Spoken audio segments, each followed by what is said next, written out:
Hey, this is Marcus Washington from MTC Media with the Georgetown wrap up. The Hoyas fall tonight 90 to 85 to St. John's in a game that at first looked like it was going to be a brutal. It was the Hoyas' 11th straight loss. Georgetown was led by Jaden Epps, 31 points. Jordan Dingle led St. John's with 22. The Red Storm jumped out to that early 9-2 lead, jumped up to 18-7 on the strength of a 9-0 run. Georgetown looking very lethargic out there, and you thought to yourself, this could be one of these defining moments, especially after St. John's' Rick Pitino had his own little brouhaha earlier in the week when he went on a rant complaining about the players, the players that he recruited. But Georgetown ended up, somewhat shockingly getting back in this thing on the strength of Rowan Brumbaugh, who scored 10 points in the first half on 4 for 7 shooting, getting Georgetown to within 7. And, Georgetown ended up being down by 7 at halftime. But I want to tell you what, it could have been lower than that after St. John's was up by, I believe, 21 points in the first half. Georgetown could have been closer than the 7, missed some opportunities there at the end of the half to get it even closer. So Georgetown will start the second half. You would think, with that momentum, they came out there, they scored the first 3 points of the half, got the lead down to 4, and then things that bedeviled them in the first half, turnovers, bad decisions, poor defense, reared its ugly head, and a 7-0 later in the half, a 7-0 run by St. John's pushed the lead up to 58-41 for St. John's, and you thought to yourself, well, some of the people can start heading for the exits, but that's not what happened. Georgetown fights back again, and with 43 seconds left, they had cut it down to a 2-point lead after a three-pointer by Wayne Bristol. Gets it to 83-81, and then Georgetown would not get any closer as they lost 90-85. The takeaways that I have from this is, once again, a slow start at home. It's something that has bedeviled Georgetown all season, especially once conference play got here. These slow starts at home. You let Jordan Dingle look like Walter Berry when he first comes out here. He gets a lightly contested 3. He follows that up with an elbow jumper. As Georgetown just did not look like they were prepared to play coming out the locker room.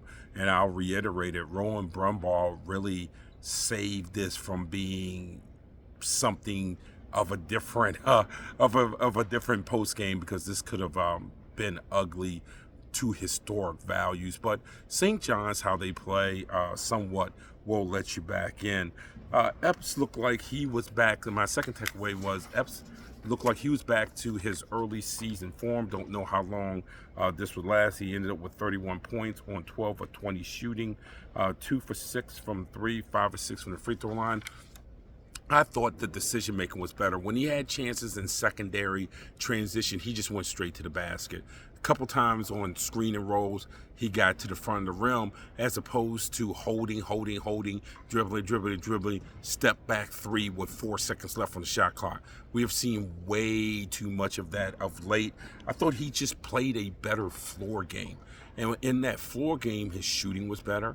He was a heck of a lot more efficient, and he looked sort of like the player from the beginning of the season that was doing so much.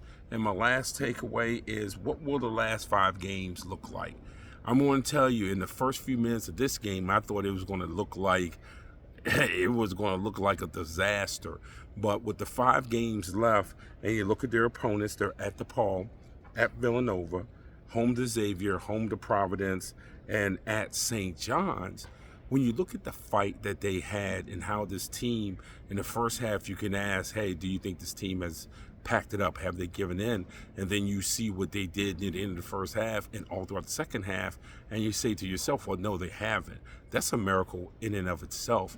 And the ability to sit around here and still, after everything that has happened, 11 straight losses, to have a locker room that seemingly is still fighting That's one hell of a coaching job. And if you've never coached, I don't know if you can appreciate having to keep a locker room together, nevertheless keep a locker room together in the transfer portal era where people could have packed it in and been like, hey man, I'm just going to go in the portal after this. I mean, there was two guys who obviously did that on last year's team that got into the portal, and they played like the last few games like, well, I'm going to the portal anyway, so I don't care. Well, this team hasn't done that. I asked Coach Cooley, what did he feel like the last 5 games would look like? Obviously, he's not going to give you a record. But I would say that if Georgetown really wants to chalk this up to, hey, we really closed out, it's got to be 3-2. So you got to take care of the road game at DePaul. And you have to get probably at Villanova or Providence, and then find a way to split the two between Xavier and St. John. So 3-2 is realistic for this team. Don't know if they'll get there, but I think if they go 3-2 going into the Big East tournament, Cooley can say, hey, look, we went through the rough times. We had to learn. We kept getting better. We kept fighting. Now we're seeing kind of a little bit of dessert out of that going into the Big East tournament. Whether you believe it or not is a moot point. I'm just telling you, if they can go like 3-2 going to the Big East tournament, you're going to get a Cooley who's going to look at a glass half full and not at a glass 3/4 empty. This is Marcus Washington here from Cap One Arena. Once again, St. John's 90, Georgetown 85.